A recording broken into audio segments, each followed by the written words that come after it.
కాసుల సంపాదన కాదు, మీ సొత్తును కాదు, మిమ్మల్నే కోరుచున్నానన్న కాపరి కావాలి. వాడు చెట్టు కింద ఉండే కాపరి కావచ్చు. సేవకుడు ఎట్లా ఉండాలంటే ఫోటో దిగాలి అంటే 10,000 అడగాలి. మీరందరూ బోధకులైతే మాలాంటి వాళ్ళ దందా ఎట్లా తిరుగుతుంది? తమను తాము వ్యయపరుచుకునే వాళ్ళు, తమకున్నది వ్యయపరుచుకునే కాపరులు ఎంతమంది చూసి ఉంటారు మీరు? ప్రోగ్రామ్కి స్పాన్సర్ చేసినారు పలాంటి వాళ్ళు, వాళ్ళకు ఉద్యోగం వచ్చింది అంటే స్పాన్సర్ చేయకపోతే వాళ్ళే ప్రార్థించి నువ్వు నమ్ముతారు, వాళ్ళ కళ్ళకు అద్దాలు ఉంటాయి. ఒక్క విశ్వాసి దగ్గర లాభం సంపాదించుకోవాలని అనుకున్నాడంటే వాడు కాపరి కాదు.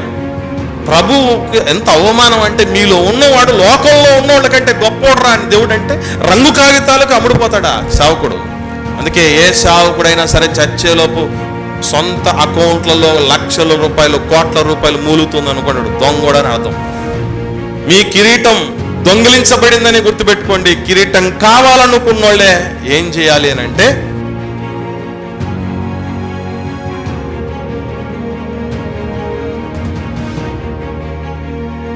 ప్రియ దేవుని బిడ్డలారా, దేవుని యొక్క ఉన్నతమైన కృపను బట్టి ఆయన పరిశుద్ధ సన్నిధిలో మనల్ని చేర్చినందుకు తండ్రి అయిన దేవునికి క్రీస్తు ద్వారా కృతజ్ఞతాస్తుతి స్తోత్రాలు చెల్లిస్తూ, దేవుని సొత్తైన ప్రజలుగా ఆయన సన్నిధానానికి చేరువచ్చిన మీకందరికీ ప్రభువైన క్రీస్తు నామంలో శుభాలు, వందనాలు నేను తెలియజేస్తుంటున్నాను. ప్రస్తుత కాలంలో క్రైస్తవ సమాజం మధ్య జరుగుతున్నటువంటి కొన్ని ప్రమాదకరమైన పరిస్థితుల గురించి మనం ఒక పాఠం రూపంలో నేర్చుకోబోతున్నాం. పాఠం పేరు కిరీటపు దొంగలున్నారు జాగ్రత్త. కిరీటపు దొంగలున్నారు జాగ్రత్త. ఒకనాడు కొన్ని క్రైస్తవులు అధికముగా కలిగిన ప్రాంతాల్లో మాత్రమే, కొన్ని సిటీ ఏరియాల్లో మాత్రమే బాగా విస్తరించినటువంటి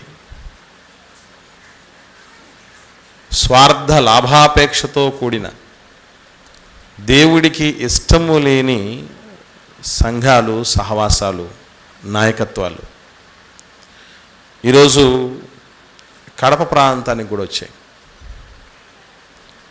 ఎక్కడో హైదరాబాద్లో ఉండి పరిచర్య చేస్తున్న ఒక సోదరుడు రోజుకు 4 ఆరాధనలు, డిజిటల్ ఆరాధనలు ఈ ఆదివారం నుంచి ప్రారంభించడం జరిగింది. సర్వసాధారణంగా సేవకుల్లో ఉండేటటువంటి ఒక అననుకూలమైన ప్రమాదకరమైన లక్షణం ఏంటంటే, ఒకరి కష్టార్జితాన్ని మరొకరు అప్పనంగా దోచేసుకుంటూ ఉంటారు. మేరకు మించి ఆశ కలిగి ఉంటారు. కాపరి బాధ్యత అంటే కాసుల సంపాదనే అనుకునేటటువంటి భ్రమలో ఉంటారు. ఎన్నో సొగబులు అద్ది, ఎన్నో మాయమాటలు, తీయని మాటలు చెప్పి, కల్పన కథలు చెప్పి, మరలు గొలిపి అమాయకులైన దేవుని పిల్లల్ని, క్రైస్తవులు అనగానే గొర్రెలతో పోల్చబడ్డారు. అలా నమ్మి ఎందరో వెళ్ళడానికి అవకాశం ఉంటుంది. ఎప్పటికైనా గుర్తుంచుకోవాల్సిన ప్రాముఖ్యమైన విషయం ఏంటంటే, ఒక సంఘాన్ని నడుపుతున్న కాపరి అంటే లోకమంతా ఏమనుకున్నదంటే, లక్షల మంది ఫాలోయర్స్ ఉన్న వ్యక్తి గొప్ప సేవకుడు. ఆయన ఒక ఆరాధనను లైవ్లో పెడితే దాన్ని వేల మంది, లక్షల మంది చూస్తే చాలా గొప్పవాడు. ఆయన ఒక సభ ఏర్పాటు చేస్తే ఆ సభకు ఎమ్మెల్యేలు, ఎంపీలు, మంత్రులు, ముఖ్యమంత్రులు అంటోళ్ళు వస్తే గొప్పవాళ్ళు అని అనుకుంటూ ఉన్నారు. ఆ విధంగా మీరు అనుకుంటే, ఒకవేళ ఈ ప్రపంచంలోనే ఒక వ్యక్తి, మన క్రైస్తవ సమాజంలోనే 8th వండర్ అని పేరు ఆయనకి తెలుసా మీకు? 8వ వింత అని పేరు ఆయనకి. ఆయన పేరు మనందరికీ తెలుసు, కేఏ పాల్ గారు. నిజంగా నిస్వార్థంగా దేవుడి చేతిలో సాధనంగా వాడబడుతున్నప్పుడు దేశాధినేతలు వచ్చి మోకరించి ప్రార్థనలు చేయించుకొని ఆశీర్వాదం తీసుకుని వెళ్ళేవాళ్ళు. యుఎస్ఏలో సిన్సినాటి అనేటటువంటి ప్రాంతంలో ఆయన సభలకు వచ్చినటువంటి జనమే ఇప్పటికీ రికార్డు. ఆయన దగ్గర అపాయింట్మెంట్ తీసుకోవటానికి దేశాధినేతలు క్యూ కట్టేవాళ్ళు. కొన్ని దేశాల మధ్య జరిగేటువంటి యుద్ధాలను కూడా ఆయన మధ్యవర్తిత్వం చేసి యుద్ధాలను మాన్పించినవాడు. చిన్నోడు కాదు కేఏ పాల్ గారు. మరి అలాంటోడు కూడా ఏమైపోయాడో మనకు అందరికీ తెలుసు. ఈరోజు రాజకీయాల్లో వెళ్ళిపోయి దేవుడు చెప్పనిది, దేవుడు ఇష్టపడనిది వాస్తవంగా చెప్పాలంటే రాజరికం, రాజకీయం. భూమి మీద జీవుల్ని కానీ, సంద్రంలో చేపల్ని కానీ, ఆకాశ పక్షుల్ని కానీ ఏలమన్నాడు తప్ప దేవుడు మనలాంటి మరో మనిషిని ఏలమని దేవుడు అనాదిగా అనుకోలేదు. పైగా రాజును కోరుకుంటున్నాం మేము. సకల జనులలో రాజు ఉన్నాడు, రాజ్యం ఉంది, యుద్ధాలున్నాయి, రాజరికపు వ్యవస్థ ఉంది దేవా అని దేవుడి దగ్గర మొరపెట్టి మాకు రాజును ఏర్పాటు చేయని సమూయేలు గారి దగ్గర చెప్తే దేవుడు అన్న మాట మనకు అందరికీ తెలుసు. మరి నాకు రాలేదే ఈ ఆలోచన, భలే ఆలోచించారేమనోళ్ళు అనలా దేవుడు. నేను రాజుగా ఆల్రెడీ ఉన్నాను, నన్ను కాదనుకుంటున్నారు వీళ్ళు. వీళ్ళకు కొన్ని విషయాలు మనుషులకు తమ దాకా వస్తే తప్ప అర్థం కావండి, దెబ్బలు పడితే తప్ప అర్థం కావు. కొన్ని సందర్భాల్లో దేవుడు అంతే, ఏం చెప్పడు. వాళ్ళకు రాజు కావాలనగానే ఒరే మీకు మంచిది కాదు ఇవన్నీ ఏం చెప్పలే, కమాన్ ఏర్పాటు చేయి. గోడ దెబ్బ, చంప దెబ్బ తగిలితే వాళ్ళకి అర్థం అవుద్ది. ఒక్కొక్క రాజు పెడుతున్న ఆరళ్ళు తట్టుకోలేక శరణు శరణు మహాదేవ అని దేవుడి దగ్గరికి మళ్ళీ రావడం జరిగింది.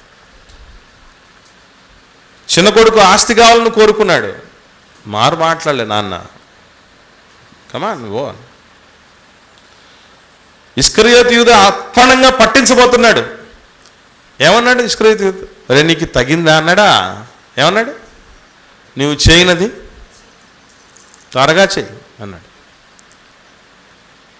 ఇవన్నీ మనం చూస్తే మనకు అర్థం కావలసిన విషయాలు కొన్ని ఉంటాయి. కొన్ని మానవుల విఘ్నతకు వదిలేసి జరిగిన చరిత్రను మన కళ్ళ ముందు పెడతాడు దేవుడు. ఈ గత కాలంలో జరిగినటువంటి చరిత్రే, మొదటి శతాబ్దం నుంచి జరుగుతున్నటువంటి చరిత్ర ఇప్పుడు జరుగుతుంది, మునుపు జరిగినదే ఇప్పుడు జరుగుతుంది. లోకములోనికి అనేకులైనటువంటి అబద్ధికులు, అంటే ఆత్మల సంపాదన కాకుండా ఆస్తుల సంపాదన ధ్యేయంగా సమస్తము చేసేటటువంటి వాళ్ళు ఈరోజు లోకంలో ఎక్కువైపోయారు. చిత్రం ఏంటంటే ఇట్లాంటి హంగులకు, ఆర్భాటాలకే మనిషి ఆకర్షితులైపోయి మంచి జీవితాన్ని, చక్కటి అవకాశాన్ని, దేవుడిచ్చినటువంటి భాగ్యాన్ని చేజేతులారా నాశనం చేసుకున్న వాళ్ళు చాలామంది. చిత్రం ఏంటంటే అందరికీ అందుబాటులో ఉండే సేవకుడు అంటే అందరికీ చులకనే. సేవకుడు ఎట్లా ఉండాలంటే ఫోటో దిగాలి అంటే 10,000 అడగాలి, కలిసి భోజనం చేయాలంటే 10,000 డబ్బులు అడగాలి, మీ ఇంటికి రావాలంటే ఇంత డబ్బని డిమాండ్ చేయాలి, మీకోసం ప్రార్థన చేయాలంటే ఇంత డబ్బని అడగాలి. అప్పుడు ఏమనుకుంటారంటే మనుషులు, బావోయ్ ఎంత గొప్ప సేవకుడో, ఆయన దగ్గరికి ఫోటో దిగాలంటేనే ఖర్చు అవుద్ది, ఏమనుకున్నాం అల్లా టప్పాగాడు అనుకుంటున్నారా? మీకు అందరికీ తెలియాల్సిన ఒక సత్యం ఉంది, గుర్తుపెట్టుకోండి.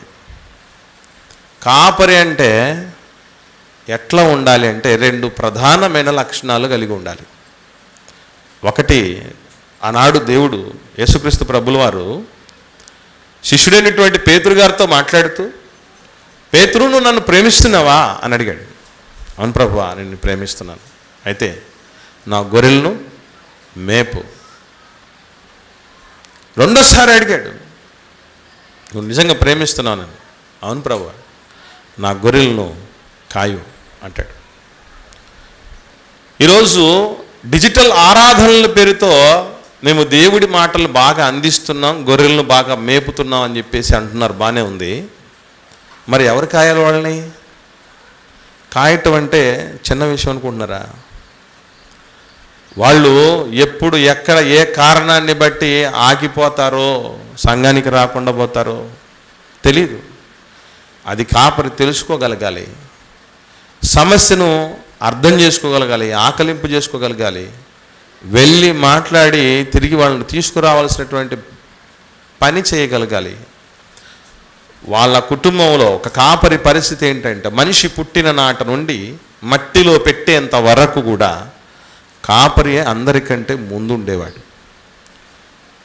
ఈరోజు ఇటువంటి ఆరాధనల వెంట పడే వాళ్ళందరి గురించి ఆలోచన చేయండి. మీ ఇంట్లో పుట్టినరోజు కార్యక్రమం జరుగుతుంది, అయ్యగారిని పిలిస్తే వస్తాడా? వస్తాడండి? ఏ అయ్యగారు? మీ అయ్యగారు కాదు, మీ అయ్యగారు కాదు పిలిస్తే వచ్చేది. నేను చెప్పేది డిజిటల్ ఆరాధన చేసే అయ్యగారు.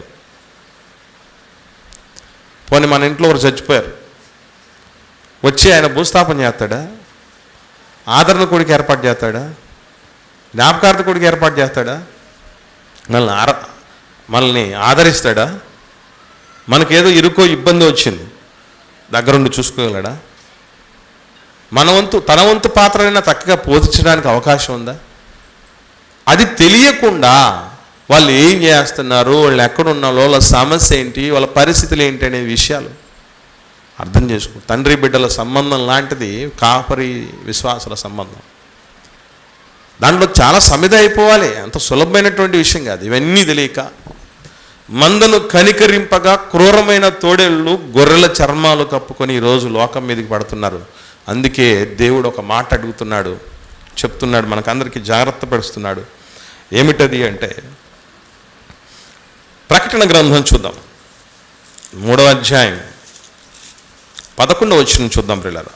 ప్రకటన గ్రంథం 3వ అధ్యాయం 11వ వచనంలో, నిన్ను త్వరగా వస్తున్నాను, ఎవడును నీ కిరీటమును అపహరింపకుండునట్లు నీకు కలిగిన దానిని గట్టిగా పట్టుకో.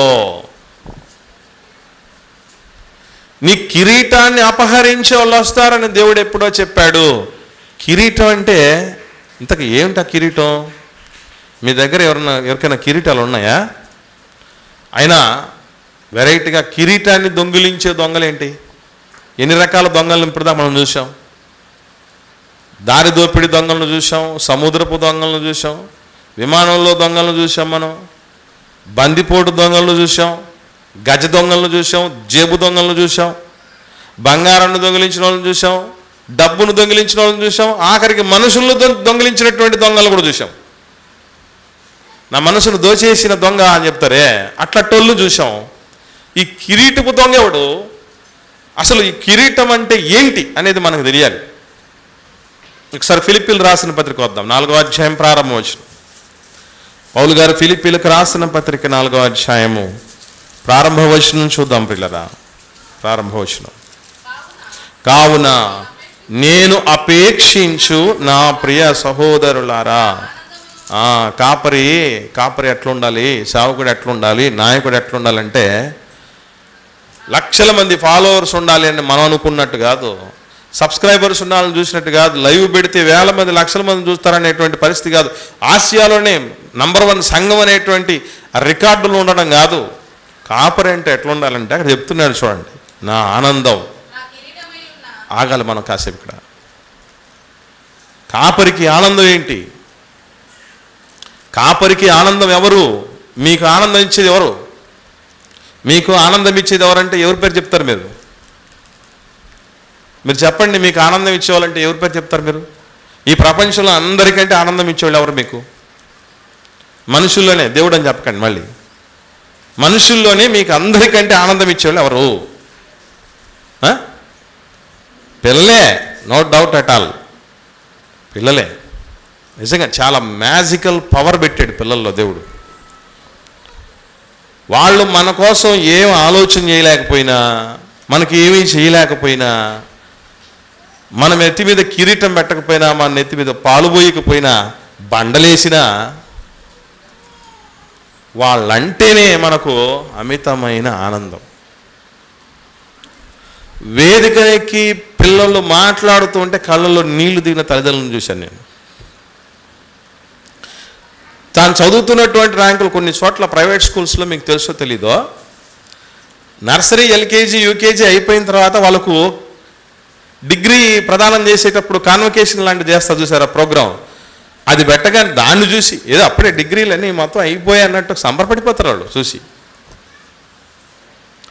ఇలా ఒకటి కాదు, సింగారించిన తర్వాత అందరికంటే మనం ముద్దు పెట్టేది మనమే, మురిసిపోయేది మనమే. చాలా బాగున్నాడు నా కొడుకు, చాలా బాగుంది నా కూతురని ఆనందంగా ఉండగలగాలి కాపరికి విశ్వాసులు. అంటే ఈరోజు విశ్వాసులను చూసి ఆనందపడేవాళ్ళు ఎంతమంది? ఏ ఆరాధనకైనా మీరు ఎక్కువ మంది వస్తే నాకు ఎంతో ఆనందం. ఎందుకనంటే పిల్లలందరినీ చూసుకోగలిగానని. ఆనందం తర్వాత నెక్స్ట్ ఏం చెప్పాడు? మంచి మాట చెప్పాడు చూడండి, నా కిరీటం అన్నాడు. అంటే నా కిరీటం, కాపరికి కిరీటం ఎవరు అని అంటే విశ్వాసులే, పిల్లలే, పరిశుద్ధులే. ఒక కిరీటంలా భావించగలిగిన పరిస్థితి. నీ కిరీటమును ఎవరు అపహరించకుండా చూడండి అని అంటే దేవుడు చెబుతున్న మాట. సంఘపు దూత అన్నాడు అక్కడ. ఫిలదెల్ఫియా సంఘపు దూత గురించి చెప్తూ మాట్లాడుతున్న సందర్భం అది. మనం ఇంతకుముందు చదివామే ప్రకటన గ్రంథం 3వ అధ్యాయం 11వ వచనంలో. ఆ ఫిలదెల్ఫియాలో ఉన్నటువంటి సంఘపు దూత అంటే, సంఘపు దూత అంటే అర్థం ఎవరంటే కాపరి అనే అర్థం. ఆ కాపరికి చెప్తున్నాడు ఏమనంటే, మీ కిరీటాలు దొంగిలించే వాళ్ళు వస్తారు, అంటే మీ బిడ్డల్ని దొంగిలించే వాళ్ళు వస్తారు. ఇది ఎట్లా ఉంటుందంటే, నిజముగా ఒక కాపరి, నిజమైన కాపరి అంటే ఎలా ఉంటాడంటే, కష్టించి సత్యం నేర్చుకొని దాన్ని జీవితంలో పాటిస్తూ దాన్ని సువార్తగా మలచి అనేకులను దేవునిలో ఉన్నతంగా కని వాళ్ళని పెంచి పోషించే స్థితికి వచ్చినవాడు అసలైన కాపరి. ఎవరో కష్టపడి ఉంటారు, ఎవరో బాధపడి ఉంటారు, ఎవరో కన్నీళ్లు గార్చుంటారు, ఎవరో రకరకాలైనటువంటి ఇబ్బందులు పడి ఉంటారు. ఎన్ని రకాలైన కష్ట నష్టాలు కోర్చి బిడ్డలను కన్నీ తర్వాత వాళ్ళని గద్దొచ్చి తన్నుకుపోయినట్టు అప్పుడప్పుడు మనం చూస్తూ ఉంటాం. అల్లారు ముద్దుగా పెంచినటువంటి ఆడబిడ్డని చక్కగా అన్ని రకాలుగా అందంగా పెంచాము, చక్కగా చదువులు నేర్పించాము, సంస్కారం నేర్పించాము, అన్నీ నేర్పిస్తే ఎవడో ఒకడు వచ్చి ఎత్తుకుపోతారు చూసారా, దొంగడు. అట్లాగా ఎత్తుకుపోయే వాళ్ళు ఉన్నారు, మీరు జాగ్రత్త పడండి అని కాపర్లకు కూడా చెప్తున్నాడు. అంత మాత్రమే కాదు, గుర్తుపెట్టుకోండి, విశ్వాసులందరికీ కూడా ఒక తెలుసుకోవాల్సిన ప్రాముఖ్యమైన విషయం ఏంటో తెలుసండి. మనం ఎప్పటికీ విశ్వాసులుగానే ఉండకూడదు. మనం ఎప్పటికీ విశ్వాసులుగానే ఉండకూడదు. చచ్చేలోపు గుర్తుపెట్టుకోండి. ఈ జన్మకు సార్థకత నిజంగా మనకు రాబోయే కిరీటం ఒకటి ఉంటుంది, మర్చిపోకండి. ఈ కిరీటాలన్నింటినీ అంటే ఒక మనిషిని సువార్త ద్వారా దేవుళ్ళలోనికి తీసుకుని వచ్చిన వాళ్ళని అంతం వరకు, ఆ కాపరి చచ్చిపోయేంత వరకు కావచ్చు, లేదా విశ్వాసులు పోయేంత వరకు కావచ్చు, అన్ని విధాలుగా కాపాడుకోగలిగినటువంటి పరిస్థితులు, ఆత్మీయ జీవితంలో భద్రపరచాల్సినటువంటి పరిస్థితులు ఏ కాపరైతే కలిగి ఉంటాడో ఆయనకు వస్తుంది ఒక కిరీటం. అదే నీతి కిరీటం. పౌలు గారు మాట్లాడుతూ అంటారు, మనకు తెలుసు కదా, ఎక్కడ? తిమోతి గారికి రాసిన 2వ పత్రిక 4వ అధ్యాయం 7వ వచనంలో, తిమోతి గారికి రాసిన 2వ పత్రిక 4వ అధ్యాయం 7వ వచనంలో, మంచి పోరాటం పోరాడాను, నా పరుగు కడముట్టించాను, విశ్వాసం కాపాడుకున్నాను, ఇక మీదట నా కొరకు నీతి కిరీటం. ఎలాంటి వాళ్లకు నీతి కిరీటం అంటే,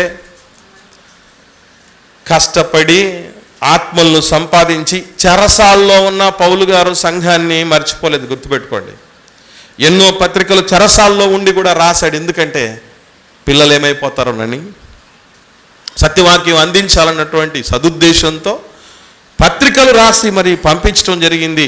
అంత మాత్రమే కాకుండా మీకు పంపించినటువంటి పత్రికలు, కొలస్సీలు రారా, మీకు పంపించిన పత్రికలు లవొదికయ వాళ్ళకి పంపించండి, లవొదికయలకు రాసిన పత్రికను మీరు తెచ్చుకోండి అని అలా ఒక్కొక్కరి కోసం రాసిన పత్రికలన్నీ మన దాకా వచ్చేటట్టు చేశారు. అది కాపరి అంటే. కాపరి అంటే ఉన్న తరాలకే కాదు, రానున్న తరాల కోసం కూడా దేవుడి మాటల్లో భద్రపరచాలి. జీవపు వాక్కులవి. ఆ దేవుడి వాక్యం, ఆ సువార్త వల్లే కదా మనం రక్షణలోకి వచ్చింది. ఆ దేవుడి మాటల వల్లే కదా ఈరోజు మనం రక్షణలో ఎదిగేది, వాక్యం అనే పాలతో. కాబట్టి వీటిని ఏం చేయాలి? పేతురు గారు అంటారు ఎన్నో సందర్భాల్లో, నేను భద్రపరుస్తాను ఇక మీదట.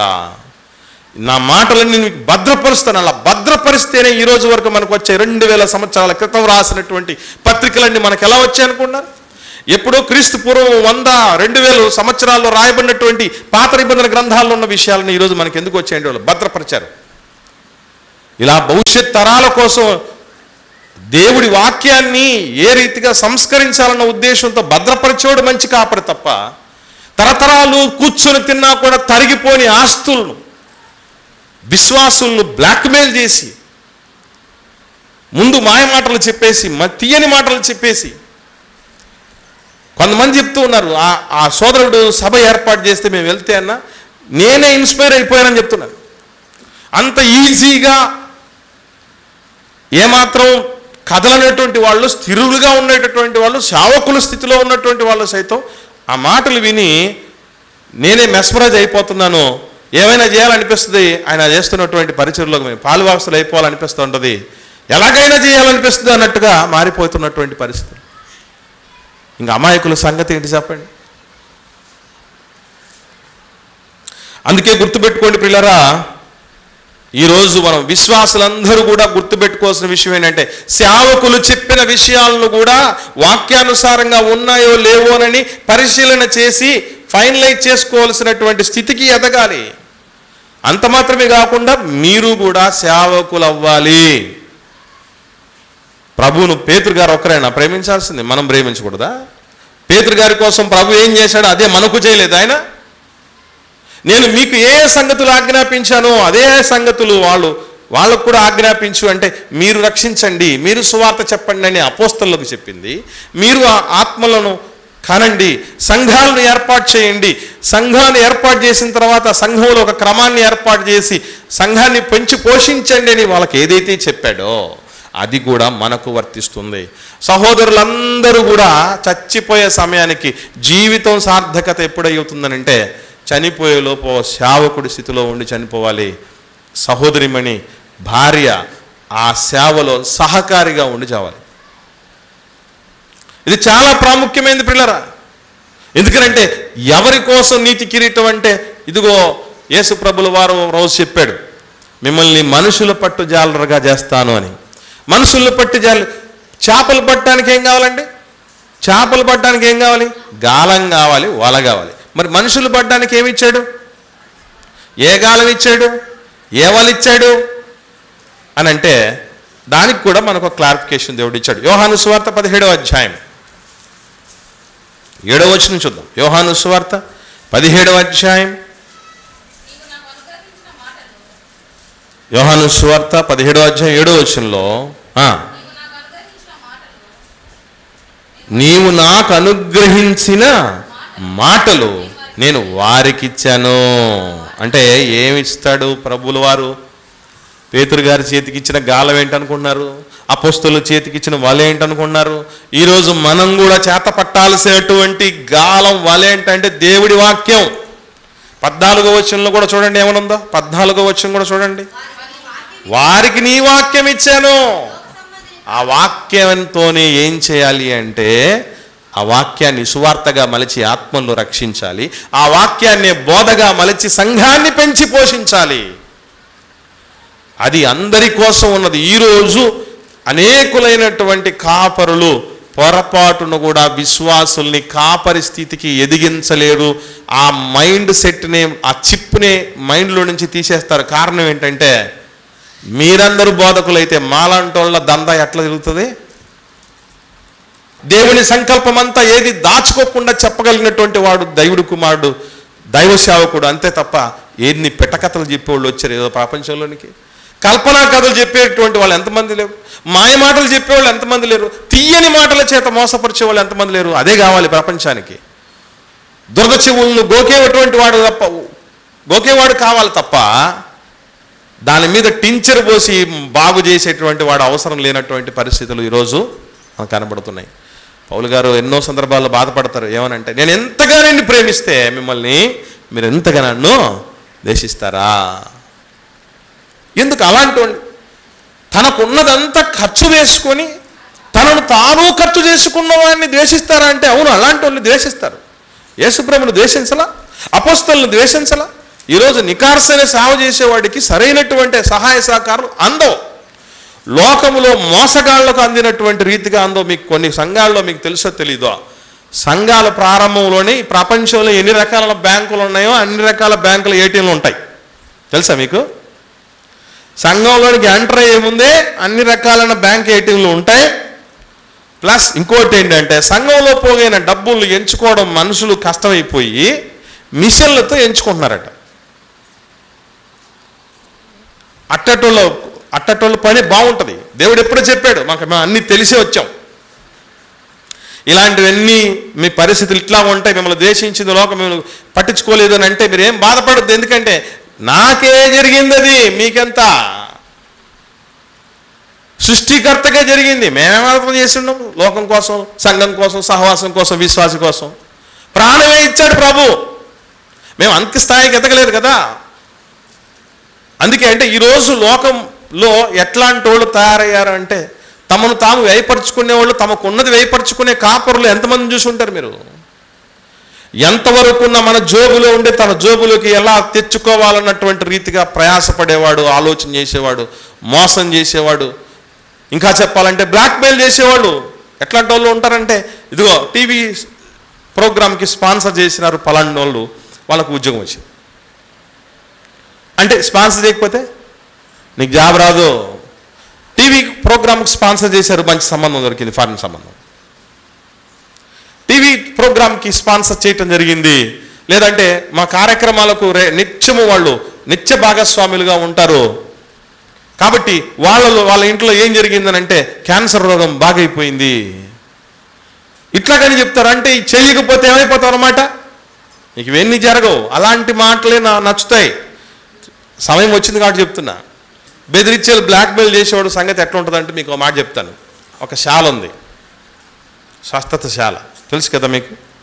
అయ్యగారు ఒకసారి కానుకలను లెక్క పెట్టించాడు. దానిలో కొన్ని 100 రూపాయలు, కొన్ని 200, కొన్ని 50, కొన్ని 20, కొన్ని 10 వచ్చాయి. ఇంకా చిల్లర అయితే వేయలేదు ఎవరు. దాన్ని చూపించేసి ఓకే 200 ఎవరెవరు వేశారు లేండి అని అడిగాడు. 100 ఎవరెవరు వేశారు లేండి అన్నాడు. 50 ఎవరు వేశారు లేండి అన్నాడు. 20, 10 వేసిన వాళ్ళందరూ 500 రూపాయల నోటు తప్ప మిగతా వాళ్ళందరూ లేండి అన్నారు. సగం మంది పైన లేచారట. మీరు ఇంటికి పోరు, మీరెవరు ఇంటికి పోరు,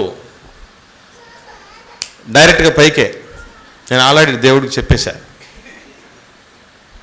దారిలో పోతూనే లారీ కింద పడి చస్తారు, బస్సు కింద పడి చస్తారు, కారు కింద పడి చస్తారు, టైర్ కింద నిమ్మకాయ ఎట్లా నలిగిపోద్దో చితికిపోద్దో అట్లా అయిపోతారు. మీరు ఏమనుకున్నారా దేవుడు అంటే? మీరు అడుక్కు తినేవాడు అనుకున్నారా? అంటే అడుక్కు తినేవాడికి 200 వేస్తారా? అడుక్కు తినేవాళ్ళకి 100 వేస్తారా? అడుక్కు తినేవాళ్ళకి 50 వేస్తారా? అంటే ఈయన నమ్మిన దేవుడు రిచ్ దేవుడు. అంతేనండి. నెక్స్ట్ వారం వరకు కూడా కాదు. ఈ 100 వేసిన వాళ్ళు నాయన తప్పు అయిపోయిందని చెప్పి 100 వేసినోడు మరొక 400 ఇచ్చి, 200 వేసినోడు మరొక 300 ఇచ్చి, 50 వేసినోడు 450 ఇచ్చి లెంపలు వేసుకొని ప్రార్థన చేసుకుని ఇంటికి పోయారు. నెక్స్ట్ వీక్ నుంచి ఇంకెక్కడ 500 నోటికి తక్కువ లేదు. అంటే మీరందరూ 500 ఏమని కాదు నేను చెప్పేది. ఇప్పుడు ఇలా మోసగాల్ని నమ్మే పరిస్థితులు ఉంటాయి. కిరీటపు దొంగల్ని అపహరించే స్థితిలో ఉంటారు. కాబట్టి గుర్తుపెట్టుకోండి, కోత విస్తారం ఉంది, పనివారు తక్కువ మంది ఉన్నారు. నాలాంటి వాళ్ళు కొంతమంది ఉన్నారు. వాళ్ళు లోకమంతా వెళ్ళి వాళ్ళని సంస్కరించే పరిస్థితి కానీ, హెచ్చరించే పరిస్థితి కానీ, బాగు చేసే పరిస్థితి కానీ లేదు. గనక గుర్తుపెట్టుకోండి ప్రియులరా, ఇక్కడ కూర్చున్న సంఘంలో కూర్చుని వింటున్నటువంటి వాళ్ళు కానీ, భవిష్యత్తులో యూట్యూబ్ ఛానల్లో వినేవాళ్ళు కానీ గుర్తుపెట్టుకోవాల్సిన విషయం ఒకటే. ఏ రోజుకైనా సరే ఒక ఆశ ఒక మనిషికి ఉంటుంది. ఏమనంటే అమ్మాయికి కానీ అబ్బాయికి కానీ, నేను మగవాడైతే నేను నాన్న అని పిలిపించుకోవాలి. చాలా చాలా మెస్మరైజింగ్ పిలుపు అది, డాడీ అని పిలిపించుకోవటం. సిస్టర్ అయితే అమ్మ మమ్మీ అని పిలిపించుకోవాలనేది అది చాలా మిగతా పిలుపులన్నిటికంటే మనం పిల్లలు కలగక ముందు కొన్ని పదాలు నప్పుతాయి. నాకు కూడా కొన్ని పదాలు బాగా ఇష్టం.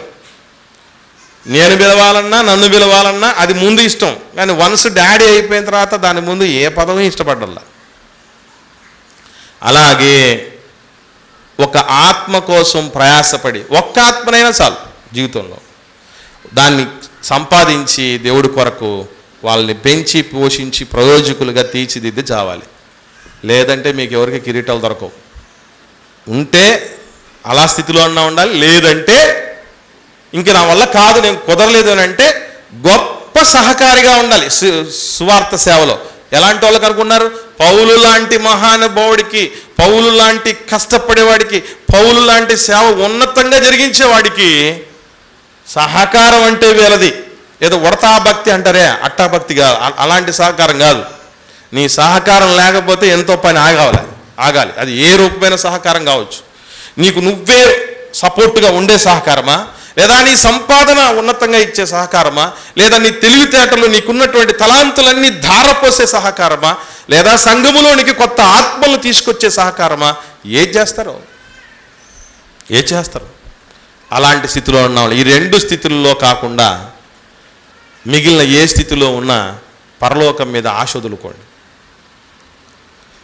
మీ కిరీటం దొంగిలించబడిందని గుర్తుపెట్టుకోండి. కిరీటం కావాలనుకున్నోళ్ళే ఏం చేయాలి అని అంటే కష్టపడాలి, నష్టపోవాలి, అవమానాలు పడాలి. చిత్రమైన విషయం ఏంటంటే, ఇలా దోచుకునే వాళ్ళ విషయంలో ఎక్కడా ఎవరికి అనుమానాలే రావు, కానీ చక్కగా నికార్సుగా సేవ చేస్తున్న వాళ్ళ మీద ఎన్నో రకాలుగా నిందలు అవమానాలు వచ్చే పరిస్థితులు వస్తాయి. నాకు వనేశమన్న చెప్పిన మాట ఎప్పుడు గుర్తు ఉంటుంది. సేవ అన్నప్పుడు పూలేసేవాళ్ళు ఉంటారట, రాళ్ళేసేవారు ఉంటారట. మంచిదిలేండి, రాళ్ళేయటంలో కూడా రకాలు ఉన్నాయి. దావీదు గారిలో కొడితే సమస్య మొత్తం అయిపోద్ది ఒక దెబ్బతో. అట్ట కాకుండా కొట్టేవాళ్ళు ఉంటారు కొంతమంది, సంతోషం. అలాగ ఉంటుంది ఈ సేవ అంటే. అన్నిటికీ ప్రిపేర్ అయ్యే రావాలి. కాసుల సంపాదన కాదు, మీ సొత్తును కాదు, మిమ్మల్నే కోరుచున్నానన్న కాపరి కావాలి. వాడు చెట్టు కింద ఉండే కాపరి కావచ్చు. ఆ సంఘం కాపరి నిర్వహిస్తున్నటువంటి సంఘంలో ఫెసిలిటీస్ లేకపోవచ్చు, ఆయనకు ఫాలోవర్స్ లేకపోవచ్చు, యూట్యూబర్లు లేకపోవచ్చు, ఆయన సభలకు ఎమ్మెల్యేలు, ఎంపీలు, మంత్రులు రాకపోవచ్చు గాక. అట్లాంటి కాపరి కదా మనల్ని ఎక్కడికైనా తీసుకెళ్ళడానికి. మందకు మాదిరిగా ఉండే కాపర్లు ఉండాలి. మీకు అప్పగించబడిన వారి మీద ప్రభువులైనట్టు ఉండే పరిస్థితుల్లో ఉండే కాపరి కాదు ప్రియులకు కావాల్సింది. ఏది ఏమైనా మనం గుర్తుపెట్టుకోవాల్సినటువంటి విషయం ఒకటే, లోకంలో ఎందరు వచ్చి ఉన్నారో, ఎలాంటి వాళ్ళు ఉన్నారో మంచి మాట చూసుకుని ముగించుకుందాం. పేతురు గారు రాసిన 2వ పత్రిక 2వ అధ్యాయం ప్రారంభం నుంచి చూద్దాం. పేతురు గారు రాసిన 2వ పత్రిక 2వ అధ్యాయం ప్రారంభం నుంచి. మరియు అబద్ధ ప్రవక్తలు ప్రజలలో ఉండిరి, అలాగే మీలోను అబద్ధ బోధకులు ఉందురు. వీళ్ళని ఎట్ట కనుక్కోవాలి? ఎవరు అబద్ధ బోధకుడు, ఎవరు సత్యవంతమైన బోధకుడు అని ఎలా తెలుసుకోవాలి అని అంటే చూడండి, చెప్తున్నాడు. వీరు తమ్మును కొనిన ప్రభువును కూడా విసర్జిస్తూ తమకు తామే శీఘ్రముగా నాశనము కలుగజేసుకొనొచ్చు నాశనకరమగు భిన్నాభిప్రాయములను రహస్యంగా బోధిస్తారు. చిత్రం ఎట్లా ఉంటాయంటే చూడండి, వాళ్ళే ప్రార్థించి నువ్వు నమ్ముతారు, వాళ్ళ కళ్ళకు అద్దాలు ఉంటాయి. వాళ్లకు హెల్త్ బాగలేనప్పుడు సెలైన్ ఎక్కించుకుంటారు, హాస్పిటల్కి వెళ్తారు. ఎవరికి తెలియకుండా ఫారిన్ కంట్రీస్కి వెళ్ళి బైపాస్ సర్జరీలు కూడా చేయించుకొని వస్తారు. కానీ నూనె అమ్ముతారు. మేము ఎంతమంది ప్రార్థించామో తెలుసా? 1000 మంది ప్రార్థించిన నూనె. ఈ నూనె రాసుకుంటే ఏ రోగమైన పోద్ది అంటారు, వీళ్ళు రాసుకోరు, వెలగపోదు. నాశనకరముకు భిన్నాభిప్రాయాలు ఇవన్నీ. ఇంకా చూద్దాం ఏమన్నది చూడండి. ఇంకా మరియు అనేకులు వారి పోకిరి చేష్టలను అనుసరించి నడుతురు. ఈ మధ్యకాలంలో కొంతమంది చూడండి పాటలకు డాన్సులు వేస్తున్నారు సేవకులు, తెలుసా మీకు? మొన్న తమిళనాడులో ఫేమస్, దేశంలోనే టాప్ 100 మిలియనీర్స్లలో ఆయన ఒకడు ఉన్నాడు. ఆయన సంక్రాంతి సంబరాల్లో హిందువుల మధ్యకి వెళ్ళి పాలు పంపులు పొందుకొని వచ్చాడు. ఇంకా కొన్ని రోజులు పోతే గొబ్బియ్యాల్లో ఎన్నియ్యాల్లో అని కూడా ఆయన వస్తారు. ఎందుకంటే ఇదొక ట్రెండ్ అన్నమాట. నిజంగా క్రైస్తవ సేవకుడై ఉండి కూడా హిందువుల దగ్గర కూడా వచ్చేసాడంటే ఇప్పుడు ఇది పని ఎందుకు చేశాడు? వాడికి ఇదివరకు సంపాదించే సరిపోలే. బకాసురుడు హిందువుల దగ్గర నుంచి కూడా పొందుకోవాలి కాబట్టి ఏం చేయాలి? మీ ఇష్టం చెప్పాయి. మధ్యకాలంలో బోధలు ఎట్లా తయారైపోయాయో తెలుసా మీకు? మన శ్రీలంకలో కరువు వచ్చినప్పుడు ఒక తల్లి బిడ్డను పోషించుకోవడానికి వేరే గత్యంతరం లేక వ్యభిచారం చేసి సంపాదించుకొని బిడ్డను పోషించుకుంది. మీరు చెప్పండి, ఇది తప్ప ఒప్ప? తప్ప అంటారా ఒప్పు అంటారా? ఒప్పు అన్నోళ్ళు ఎవరన్నా ఉన్నారా? ఒప్పు అన్నోళ్ళు ఒకరు ఉన్నారు. బిడ్డను పోషించుకోవడానికి శీలం అమ్ముకున్నా కూడా తప్పు లేదు అన్నటువంటి రీతిగా బిడ్డ కోసం ఒప్పు అనేవాళ్ళు కొంతమంది ఉన్నారు. మీకు విషయం చెప్పమంటారా? సరే, ఇదేదో మన అభిప్రాయాలు మన మధ్య ఉంటే పర్లా. ఏకంగా డైరెక్ట్గా వాక్యం చెప్తూ లక్షల మంది ఫాలోవర్స్ ఉన్నటువంటి ఒక సేవకుడు ఏం చెప్పాడంటే అది తప్పు కాదు. అక్కడ దా చెప్తే పర్లా. Bible base. ఏం బేస్ అనుకుంటున్నారు? వ్యభిచారమందు పట్టబడిన స్త్రీని యేసు ప్రభు క్షమించాడు. ఎందుకో తెలుసా? ఆమె ఏ పరిస్థితిలో ఉంది, ఆ వ్యభిచారం చేసిందో. నిజంగా మీకు నాకు కూడా ఎవరికి అందో. ఫ్యూజులు ఎగిరిపోయే రీసెర్చ్ అది. ఫ్యూజులు ఎగిరిపోయే రీసెర్చ్ అది. ఎందుకంటే సరే, ఇంకొక మాట చెప్తాను, మీరు ఆలోచన చేయండి. పాపం చేస్తున్న ప్రతి ఒక్కడికి కారణం ఉంటుందా ఉండదా? పోనీ ఎవరన్నా అడగండి, ఎందుకయ్యా ఈ పాపం చేసావు నువ్వు అంటే ఏమంటారు? ఆ పరిస్థితి అలాంటిది అని చెప్తావు. వ్యభిచారం చేసే వాళ్ళని అడగండి. ఒకసారి బెటాలియన్లోనే నేను పనిచేస్తున్నప్పుడు పోలీస్ బెటాలియన్లో రెడ్ హ్యాండెడ్గా ఆయనకు పెళ్ళయింది, ఆమెకు పెళ్ళయింది. పట్టుబడ్డారు ఇద్దరు, వ్యభిచారం చేస్తూ పట్టుబడ్డారు. డైరెక్ట్గా కమాండెంట్ దగ్గర తీసుకెళ్ళి ఆమెను అడగడం జరిగింది, ఏమ్మా ఇంత పని చేసావు, మీ ఆయన ఉన్నాడు కదా నీకు అని అడిగితే ఆమె మాట ఏంటంటే తెలుసా అండి? కారణం, మా ఆయన మగోడు కదండి. మరి పిల్లలు ఎట్లా పుట్టారు?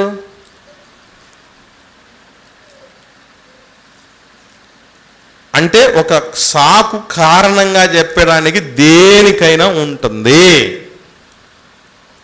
ఏ రోజైనా ప్రభు మరి ఆ విధంగా అంటే మరి ఆ ఏ కారణం చేతో చేసి ఉంటే అది పొరపాటు కాదు కదా. ఇంకా మీదట పాపం చేయదని ఎందుకు చెప్పాడేసి ప్రభు? అంటే ముందేం చేసినట్టు పాపం చేసినట్టే కదా. ఇలాంటి బోధలు చేసేవాళ్ళు ఎంతోమంది ఉన్నారు. ఇంకో మాట చెప్తాను మీకు.